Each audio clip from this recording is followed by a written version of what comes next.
Thank you. Well, thank you so much. It's a real treat to be here. Many of you know my work, but there's some of you from internationally who don't know me. So I always have to start off by having you look at your confirmatory bias that everybody here loves Scottish child psychiatrists from Hamilton, right? And for some of our international colleagues, we had some great conversation over some Irish liquid last evening. And unlike many psychiatrists, I am, apparently, I am someone who believes that every behavior has a reason. And that when you learn that I'm a psychiatrist, your first questions don't have to be about medications, because I am not of the school that thinks that every little trouble can be resolved by taking a frickin' pill. Oh, now, you guys, I have to let you know that I say frickin'. All right, so you can count how many times I do, and I'm going to try and contain myself. So I'm at an academic institution. I am a full professor now, but what I really am is a magpie. I love to steal shiny knowledge from the neuroscience and from youth justice and figure out ways to make it accessible, one, to me and my way of thinking, but also so that I can share it. So what I'm going to be sharing with you this afternoon is the work of many people who have looked to see what is it that's going on in the adolescent brain. So I'm going to be telling you what goes on in the adolescent brain, and I'd love to hear from you guys if you've got questions at the end. And then I want to loop it into the theme of the rest of our conference here, which is looking at youth justice, looking at children, young people who do have challenges, as well as looking at some of our Indigenous populations. And I have to say I'm pretty proud to be in Ontario with a government that is really looking seriously at research and seeing how can we make the services actually work for young people. But I always start off, all my presentations, I start off dedicating to the teachers who have gone before me, who have formed me and made me the person I am. That's the late Dr. Dan Offord and Dr. Clyde Hertzman. Now, Dan is our leader in Canada in looking at how big an issue is children's mental health for our everyday kids. In 1984, he's the one who did the Ontario Child Health Survey. And that's where we found that 1 in 5 of our kids suffers a significant mental health problem. 1 in 5. They're just repeating it now, 30 years later, and I think most of us in the world that I inhabit think that it's probably going to be bigger than that now, particularly when it comes to anxiety. But you know, the thing about Dan was he was passionate about the kids that I'm going to talk to you about. He was passionate about the casualty kids, the kids who in the race of life, instead of having a fantastic smooth pathway, had huge holes, had huge barriers that they had to overcome. It really got to him that your postal code, even in Canada today, can determine how long you'll live. Now, how we're different in Canada is that you can change your circumstances. But he believed that every single child, even the ones I'm going to talk about, have the right of full participation in community life. The other thing about being with Dan, though, is you felt. You felt a real sense of connection to him that, you know, I'll use Dr. Tronick's words, not just that you had a relationship with him, but that there was a back and forth, a reciprocal, that you made meaning together. And so I have a dream, and many of you know it, and that is that every single child will have at least one adult whose eyes light up when they enter the room. And I think I'll modify that we'll have the adult's eyes light up and it begins the dialogue with that child, with that infant, that child, that youth, so that meaning making happens. And then there's our man Clyde, who died much too early. But this comment of his, I want to have as the backbone of the entire talk, and that is that the brain is not fragile. I'm going to be talking about neuroplasticity. The brain is adaptive. It gets built by the environment that it is exposed to. For a very good reason, it adapts so that it will do well in that environment. So as I talk to you about some of the challenging behaviors of young people in custody, if we can think, as Dr. Tronick was just talking about at the end, that they have developed these behaviors and these strategies to survive in the world that they live in. And then the question becomes, well, how successful have they been? And then how can we help them rewire their brain to be successful in the society? So Clyde was one of our leaders in talking about epigenetics, how on top of the gene we get little markers. But I always have to recognize, as we heard Dr. Bennett recognize, that the lands that we stand on are of the Mississauga New Credit, but that much of what we can learn from our First Nations people will help us through the troubling times that we're in. So we know from our First Nations people, and I learned from Tom Porter, that they have a philosophy to come back to. And that is that children are the sacred ones. They are the heart of the nation. It's the sacred responsibility of the community to raise our children. So if we, as non-Indigenous people, can say, wow, that is an approach, that is a philosophy, that is a way of knowing that we have to embrace, our children will do far better. Even as mentioning about Indigenous culture, as Dr. Bennett did in an immersion in that, there's so much profound knowledge in just the language. That the word for child means he who has the light within. He who has the light within. So as I'm going to plant the seed here, that we need to think about our adolescents in a very, very different way. We heard from Dr. Dolan about how across the world children are viewed, young people are viewed very differently. Well, unfortunately, in North America, our adolescents are looked on as being trouble, as not contributing very much, and as having very little intergenerational connection.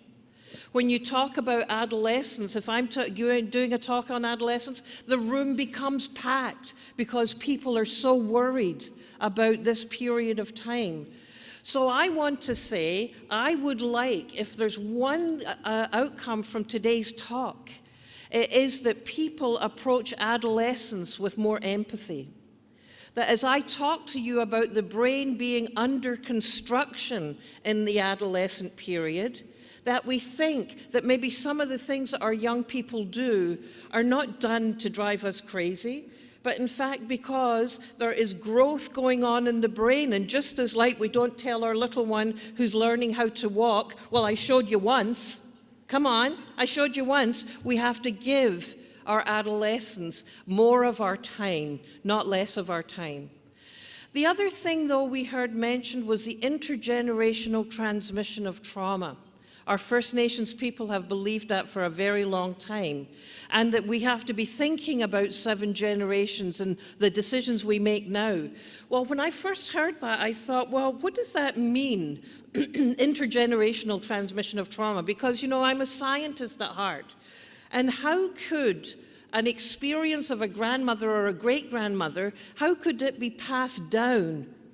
Maybe is it parenting practice? Well, the intergenerational transmission of trauma, the teaching of the elder, we are now seeing through the epigenetics that we heard about, that yes, in fact, stress in the grandfather can in fact change the immune system and lead to more difficulties later in terms of asthma and eczema. Some of the studies that are coming out are absolutely fascinating. The wisdom of our elders. So as I tell you in a bit about how how the government in Ontario is using Indigenous ways of knowing to help our Indigenous youth who are in custody, how important it is that we come back and are grounded and have an empathetic approach and understanding. So why do we care about the brain? Well, because it is our master organ. It is who we are. It is formed by experience, not by our genes. You know, we used to think that you got your genes, some from your mum, some from your dad. You know, you got intelligence genes, and if you were the first one, you got all the intelligence genes. And if you were number 11, I'm sorry, Pat, but you were kind of done in. All the intelligence ones got used up. Sorry. I hate to be the one to break it to you. But he's not going home, don't they? So, you know, but we used to think that so much was determined by genes. Well, now we know that it's genes interacting with the environment. We heard that epigenetic in about the serotonin transporter gene, and if you get long, or short, you're going to be a dandelion or you're going to be an orchid. Well, we now know that it's the environment that literally builds and sculpts the brain. But here's the $65 million question. If you didn't get it right in the early years, are you kind of screwed? Did anybody have that kind of wondering as Dr. Tronick was talking? So here's the great answer. The answer is absolutely not. We know that we want to build the brain and the architecture of the brain as strongly as we can. We know that the brain is built by serve and return, back and forth, not by fancy gadgets. But we also know that toxic stress makes a difference. But adolescence is an amazing time when we can, because of what we've learned from neuroscience, adolescence is another time when the brain is altering and changing so much, it is another opportunity to write the story. Write, W-R-I-T-E, write the story as well as correct the story. And if we have a mindset, an empathetic understanding of where our young people in trouble come from, and we have a mindset that the brain is capable of change, particularly in these two periods, then we can change the life outcomes. But let's go a little bit deeper into what I mean by the brain of adolescents is under construction. So they're big, you guys are big like adults, but it doesn't mean that their brains are fully formed. Adolescence is not mini adulthood. They are not adults in waiting. It's a developmental stage. And here's the wonder. If you want a complex problem solved creatively, give it to those guys. Don't give it to us old farts who have tried stuff and said, no, that won't work. No, that's not going to work. Give it to kids whose brains are under construction, who don't have those limitations of it won't work, who have got the excitement of trying over and over and over again to get it right. Let's hear what youth have to say. And as Pat said, let's make sure we act on what it is that youth have to say. So the science is telling us, oh yeah, it's an age of heightened awareness of many, many things. We do know there's more injury and more problems in this period of time. But I think we also have to be asking, are we honoring our adolescents to the full degree that we should be in North America? It's different in other countries. When my friend from the Boys and Girls Club was talking at an asset building conference, the people from India came and said, you know, we don't have adolescents. We've got kids who are in their teens, but we don't have adolescents. You're describing a group of young people who are seen as a problem, who don't have any particular role in your society, and who have no intergenerational connectivity. To me, that says, wow, let's learn from the work that Pat and the groups are doing to say, you know, when kids are given the chance, they flourish. But we have a bit of a mismatch. There's an evolutionary biologist called Dr. Peter Gluckman. I think he's from New Zealand, actually, Ian. Peter Gluckman. So he says that we used to have the age between your first period and getting married used to be biologically very close. So the biology and the sociology was well matched. But now you see how far apart they are? Now the onset of puberty is starting earlier and earlier, and first marriage, first baby is 28, 29. So we've gone from a biological and psychosocial lineup to a huge big discrepancy, a mismatch. Is that making sense? What do we do with our kids? Rather than saying, well, what is it that makes for maximal growth? Well, what makes for maximal growth is having a sense of autonomy, having a sense of relatedness and connection, but is that what we are creating in our educational system? What gives you a whole sense of growth is what Dr. Bennett talked about, is having engagement in meaningful activities like being outside, nature deficit disorder, surface learning. But do we have an educational system that is meeting that need? I'm happy to say in Ontario we for sure are moving that way, but for a very long time we've had kids who progressively in our educational system have become increasingly disengaged. So how do we know this? And keep in mind that I'm trying to balance here for you the complex development in the brain that says that the adolescent brain is immature in its decision-making, with the other bodies of research that say this is a magnificent time for creativity and change.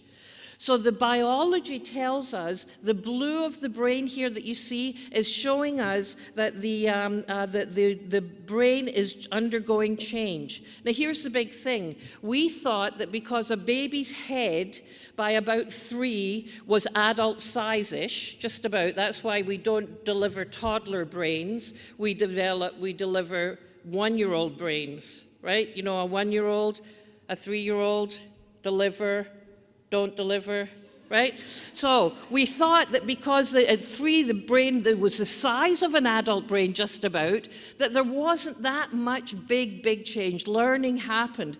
And then Jay Geed and others from the National Institute of Health started serially scanning, doing fMRIs on the same kids, and saw, wow, there is all kinds of sculpting and remodeling that is happening in the adolescent brain that wasn't known about when I went to medical school. It's only been in the past 10 to 15 years. So what we know now is that the last areas to develop are here in the prefrontal cortex. And the prefrontal cortex is our executive director. The last area to develop is the executive director. That is the planning, judging, organizing, impulse control, emotion regulation, last to develop. The teen brain, adolescent brain, is under construction. So kids aren't trying to drive us crazy by forgetting their stuff all the time. Under construction, their biological drive is to be with their peers. Now, it doesn't mean because they want to attach to their peers that they're no longer attached to their parents. Big myth. The lovely joy of the attachment system is it gets to expand. So you're attached to your parents even as you're attaching to your peer group. North America gives us a very different message than that. So we know adolescence is a period of heightened brain plasticity. Brain plasticity meaning that the brain cells, the neurons and the synapses, guys, as new experiences come in, the brain gets molded by that. So the more the system gets used, the more it gets strengthened up. And you guys are all roots of empathy people and you know this really well. But what's happening is sculpting. What young people are busy doing is sculpting their brain. So, forecasting what's coming later, if young people are in a custody facility that believes that kids are in there to be punished and they are treated poorly and people aren't thinking about what their skills are, that is sculpting their brain. If they're in a custody facility that says, you know, we believe in rehabilitation, we believe in reintegration back into the community. So what we are going to be doing is relationship custody, where we're going to see how our relationship and our mentoring with the young people can change their trajectory. That's relational custody, that's brain plasticity. Make sense? How the attitude and mindset makes such a difference. So the brain maturation, it happens over a larger period of time, but here's the thing, it doesn't all happen at once. So there are different systems at place at different times. Big areas I'm going to talk about are the prefrontal cortex, the executive director, but also the limbic system. Now, the limbic system is a wondrous system. It's our emotional system.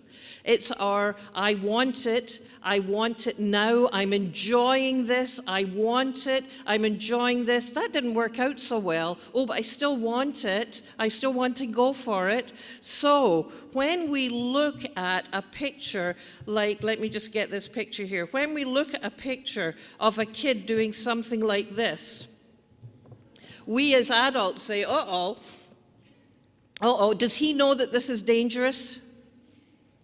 Yes, he does. Of course he does. Adolescents are very bright.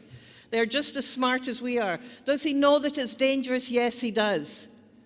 But why is he doing that, knowing that it's dangerous? What is he seeking? Not safety, but thrill.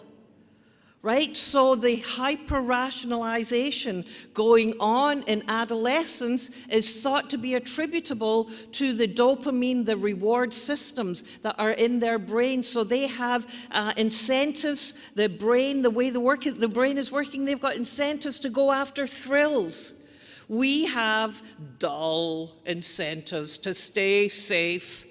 Let's have no frickin' risk. That's what happens. You know, so enjoy it, guys, because it gets dull from here. No, only kidding. Only kidding. I didn't say that really. But so the limbic system is under development.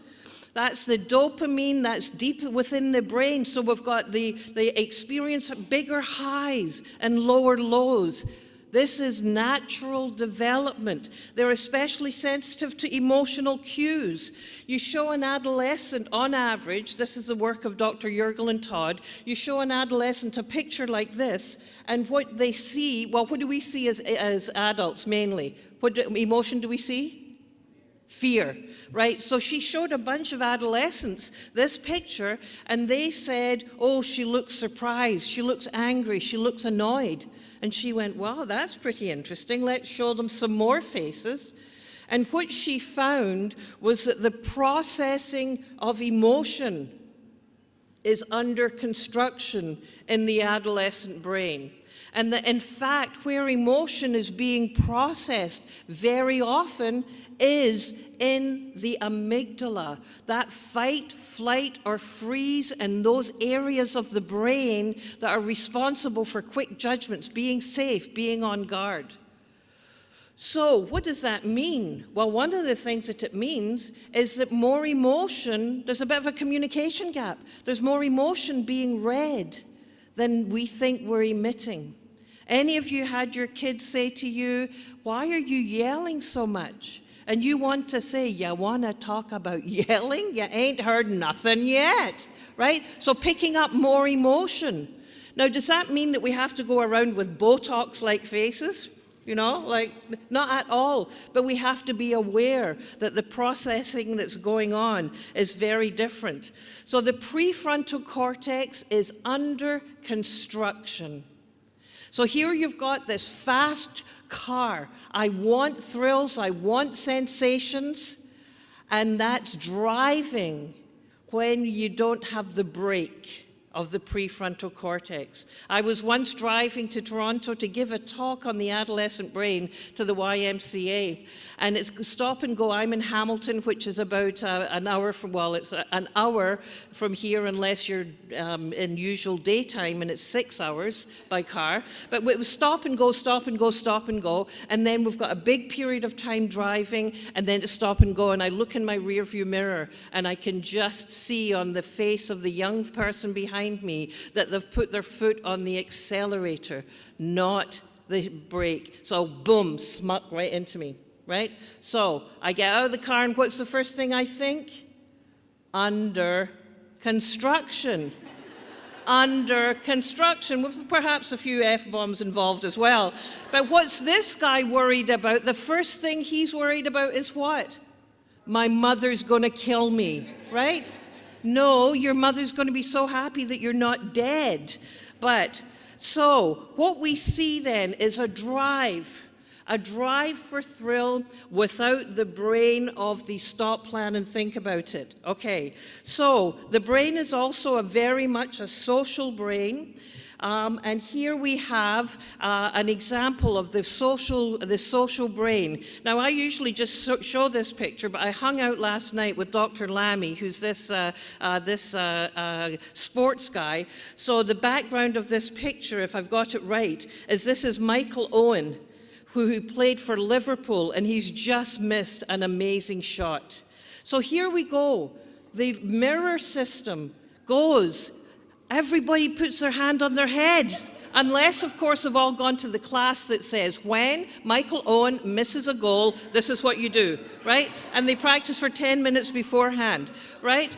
So no, if you're a red shirt, you've got great empathy for that guy. But if you're a yellow shirt, it's quite different, isn't it? Look at these guys. Hey, yeah, you missed it. Yeah, go, whoever they're playing. So, risk-taking gets worse when you're with your peers. Why? They've biologically looked at this, and it's very clear. Even if you're in an MRI machine and you're playing a game where you have to stop at a stoplight, just hearing that your friends are watching you has you have more crashes. So there's something about being with your peers that increases risk-taking. So we have this balancing act between do it now and stop and think about it. So that's the teenage brain under construction. So that's what we've got, right? So what we think affects how we feel, affects how we act. We in North America, I say, too many people think adolescents, oh my Lord, there's an alien comes in, I just have to get through it. They won't talk to me, they won't treat me respectfully. How we feel is powerless, and how we act is we do dumb things, like because they're young and we know they're going to drink, we buy them the 24-pack of beer, so they'll drink it at home at 14 and 15 instead of going out. We want to be their friend and have them safe at home. Completely wrong. But what if we think that adolescence is a time of great opportunity? It's a time when kids can learn, when we can learn from them. If we think that there are great possibilities in this time, we know that once adolescents volunteer, it's hard to get rid of them. When they're volunteering in things that they love to do, my friend from the Boys and Girls Club, in Ontario, you need to do 40 hours. They have a crisis. They can't get rid of the frickin' kids. They love it. They love it. Where is that in the newspapers? Where is that in the newspapers? So what we think affects how we feel, affects how we act.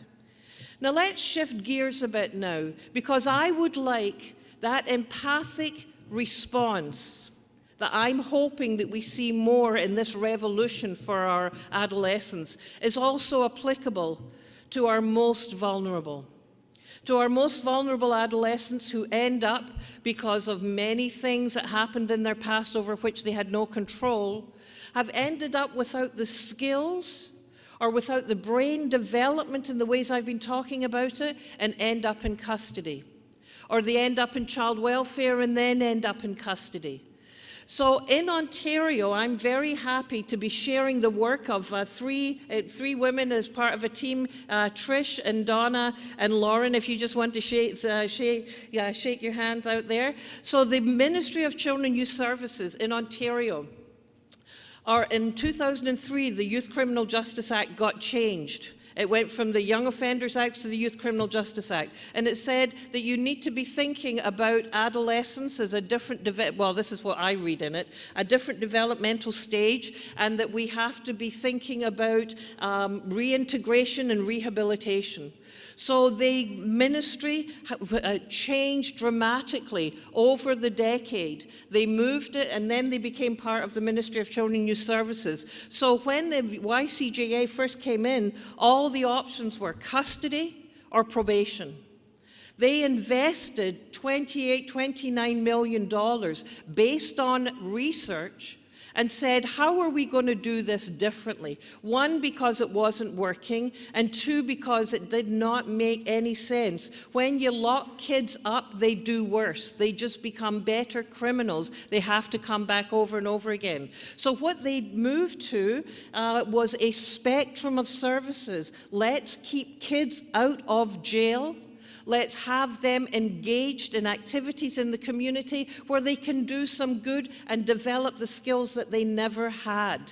So there's a big push on prevention, diversion, other community programs, reintegration. Now, when the legislation came in 2004, I think what they had hoped for was a reduction in a reduction of 30%.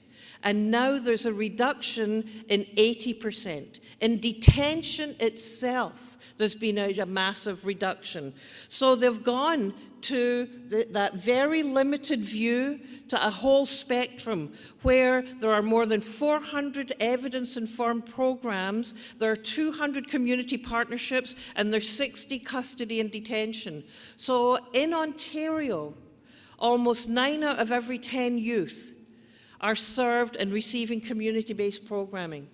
There's even this craziness that some kids are volunteering to go on probation. There's about 250 kids, that Trish, on the phone who have volunteered to go on probation because they're recognizing when you're on probation, you have people who have been trained in relationship custody, who believe in mentoring, who believe that you have strengths that you bring to your life, that you may have some skills that you are in need of, not that you're bad kids. And so kids are actually asking at least one kid has asked their probation officer, listen, are you going to be around and go into the adult system? Because I'm going to need you then too. Almost got the message. So here we've got, so you can see a very, very different shift. So what does this mean? And the first time I heard relationship custody, and I'm proud to say that I've been part of the education. So we're really, truly talking about relationship custody. So a philosophy that encourages and empowers staff at all levels of the organization to foster a positive and professional relationship with youth in their care. I'm adding in the neuroscience that this makes a heck of a lot of difference. I'm adding in from what we're learning in terms of how the young people are finding that their skills are increasing. They're finding that their skills are increasing, that their engagement with supports is increasing, that this is a system that works. And I say it's rewiring their brain. It's rewiring their brain. So the government, in its wisdom, actually looked to see, well, this is a great idea, but can we get some evidence to back it up? And so what they did was they did a complete literature review. So then, if you look at this, you see what are the skills and characteristics of the people? Empathy, genuineness, sincerity. So this is talking about our empathetic brain, and I would say the energy that Dr. Tronick was referring to hesitantly, bringing it in. I was in Maclean's magazine in August with just one tiny little quote, but I was in Maclean's magazine in August, and it was talking about solitary confinement. And the differences with the same type of offenders in different institutions is stark. There are institutions who have got the same level of offenders who do not use solitary confinement, or very rarely, or if they do, they have very few critical incidents, and when they've had a relational focus, when they're basing their information and their interaction on in the strengths and mentoring and thinking, how can we reintegrate, rehabilitate, rather than punish and teach the little whatever you want, then there's a massive difference. We can make a difference for our most vulnerable. But you see how empathy both for adolescents, empathy on the part of the people who are working with the young. So let me just bring in the third part of things I said. We had this wonderful conversation, Mary and I on the phone, and then Mary and Karen and Ian and I said, I'd love to bring in what I'm also hearing about what's happening with our Indigenous young people. So again, the ministry had identified we have many Aboriginal young people who are in jail. They are 36% of Ontario's youth population, you see, are in that far north, that northwestern Ontario. But when you look at the in custody and in jail statistics, you see that they're 3.4% of Ontario's youth population, but they're almost 10% of the admissions. So this tells us there's something going on. There's something going on. There's something going on that's not going to be fixed just by one program. It's not going to be fixed just by, just as Atawapiskat is not going to be, that's one of our First Nations communities where there's an epidemic of suicide. It's not going to be fixed just by sending in mental health workers. Well, you're going to have to feed the kids if they're hungry. That does make you feel a little stressed out. But so this approach that I'm going to describe to you is part of an approach that I see it could be very, very helpful for our Indigenous youth. So what they're working to do is improve the outcomes for Aboriginal youth. So prevention, early intervention, as well as treatment. Prevention, not just waiting until the kids are in trouble, but seeing what can we do beforehand. So Petangicum and Atawapiskat don't have a place for youth to hang out in. Imagine that. They don't have drinkable water either. Hello, Canada. Hello, Ontario. But they don't have a place to hang out. So what do you do if you're a young person who, what's the point in getting up in the morning?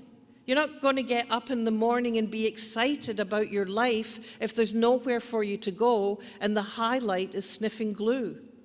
So as a province, as the holders and thinking of the sacred ones, the government in this initiative has really thought through what are the needs of the young people. So prevention. In a number of the communities, and one of them being Petangicum, they have paired up with the Right to Play.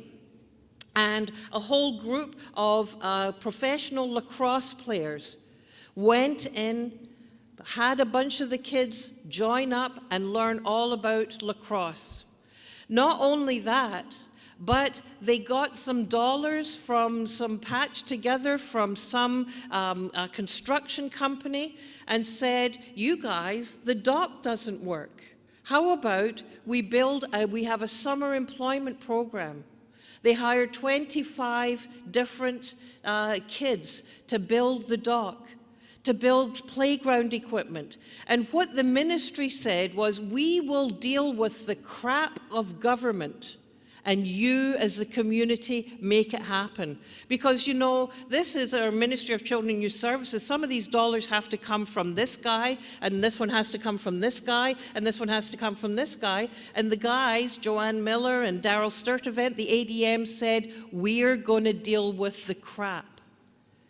You deal with what you need to do to make the kids safer. So what kind of results have they had? They've involved in these diversion and the whole range of things over 2,500 youth. Between 2003 and 2014, they've decreased detention by 33%, and they have decreased custody by 61%. They are using the teachings of the elders, the 7 teachings of the elders. The elders are involved in the programs. The chiefs and council were part of the decision-making about where and when. The kids are developing a strong sense of their identity as Ojibwe young men and women.